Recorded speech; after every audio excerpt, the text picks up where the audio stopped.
nagabi po sa inyo lahat. So, Teddy, Lloyd Edmundo, Nick Campo, and I, how many months ba? We started in June selecting a list of 10 films to represent, I'm sorry, 100 years of Philippine cinema, which is, of course, difficult and almost impossible. So dumaan, ang dami-daming standard na dinaanan. And you start, of course, by asking the question, what are the best films? But slowly and slowly, nawala yung idea na dapat the best director should be there. Hanggang na-focus na doon. Kung 100 years, ang tanong namin, ano ang mga pelikulang sumagot, o tumiwala, o umalpas doon sa mga panahon na ginawa ang mga pelikulang yun. So that was at the very core, our way of selecting films. Pero marami pang consideration eh. For example, existing good copies dapat meron. Producers. Minsan naman, some of the films that we selected were already shown in Busan. So may mga ganong perspectives. In the end, we had about 15 films. May 5 nakapark sa tabi. And eventually, slowly, I think we got tired discussing kung anong mga pelikula may iwan. So kung nagpagod na kami, naiwan na lang yung 10. And we hope hindi ito canonical. In other words, hindi siya the best of the best. Pero lahat sila magagaling. But the point is, may mga pelikula kasi, for example, ako lang naman, siguro ang bias ko ito. Sinasabi nila palagi na 3 taong walang Diyos is important because of the performance ni Nora. Yes, pero may naiiba sa 3 taong walang Diyos na aspeto. For the very first time, naging bida, naging maganda, naging buo ang personalidad ng Hapon. Na for a long time, kung babalikan niyo ang pelikulang Pilipino, palaging cartoonish o caricature ang Hapon. Walang mukha, walang ugali, basta wala lang. Pinagtatawanan, gago, in other words, pardon the term. Pero suddenly you have a person na you could relate with. And I had a feeling in aming interpretation na slowly kasi nakikilala na ng mga Pilipino ang Hapon, ang Japan at ang mga Hapones. Kaya kaya na natin paniwalaan na mas mabait naman pala na Hapon. So na-reflect yun ang pelikula in some ways. So iyan ang isa sa mga dynamics na Thank you, Tito. Yes, I would just like to mention that I thank my colleagues na Doy Del Mundo, Nick Campo, talagang mga eksperto sila, Tito Valiente, for jamming together with me on this selection. No? Mahirap ito kasi imagine, 100 years of Philippine cinema history. 10 lang pipiliin namin. Out of almost 10,000 that have been produced. No? 10,000 at hindi natin alam. A lot of the pre-war films are gone, even the post-war. The entire silent film output is completely gone too. So wala kaming mapipili ang silent film. Dalagang Bukid, the first Filipino full-length film, shown September 12, 1919. No, of course there's no copy. So we had to mainly choose from the post-war era, starting from the 60s onwards. But we made sure that at least this 10 will be unquestionable.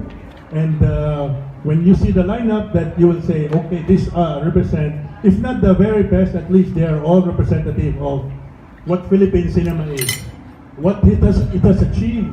And these are also major filmmakers and films. We made sure, for example, that all the 7 national artists are represented, but unfortunately only 5, Eddie Romero with Ganito Kami Noon, Lino Broca, Kaina Tabel, Ishmael Bernal with Himala, Fernando Poe Jr. with Ang Panday, and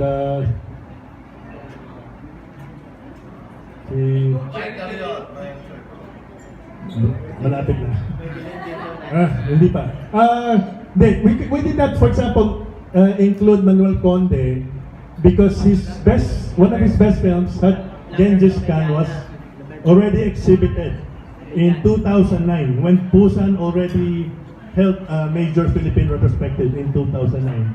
So we could not repeat it. And then Jerry De Leon, the problem is there were no good prints of some of his existing films. although one of his major films is currently undergoing restoration, no? And you will hear about it in before the year ends, or maybe at the start of next year. Sure. Okay, Maynila sa Bonet ng Liwanag. Nandito sa harap kasi yung where Mr. Bembol Rocco, the great Bembol Rocco, was discovered. One of our, in the book 500, considered one of the best, 1,000 best films of all time, no? Top 100, top 100 films, no? By the British Film Institute. Kasi pinalabas na siya noong 2009. Why there is no Nepomuceno? Or nothing available?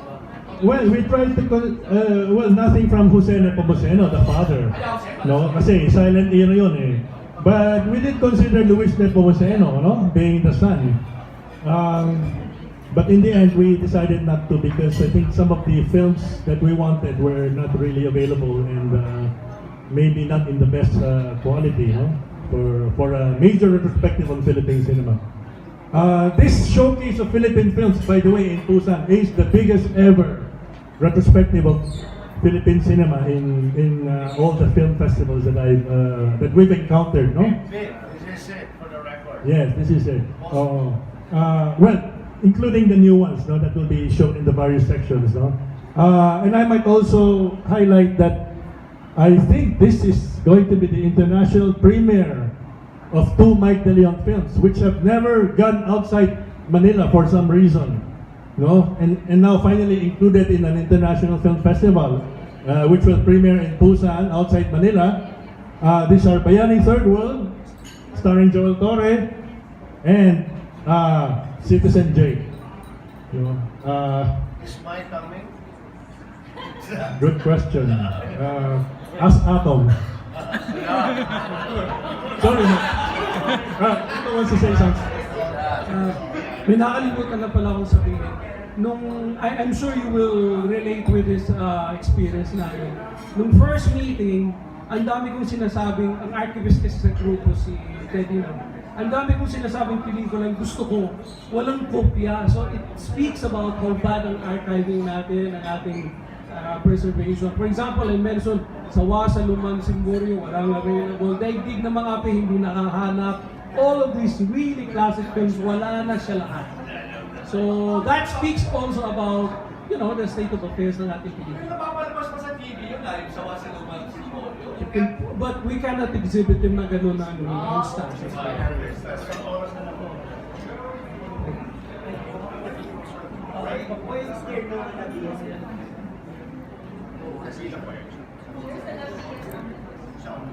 Yeah, there's a lot of DS on the booth, brilliant.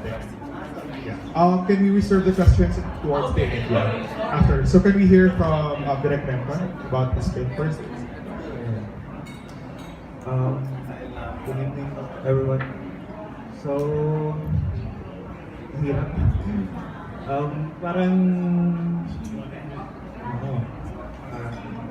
di ako makapaniwala when someone mentioned it to me the first time na actually it was my friend Bianca Balbuena who whispered to me na nasali yung film ko sa list na ito, dito sa curation na ito, parang di ako makapaniwala.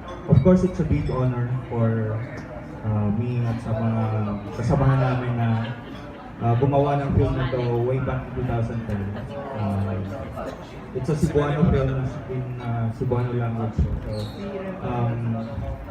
para sa akin, parang importante siya na sa centennial ng Philippine cinema, parang there's an inclusion of films from outside the capital. So, yun.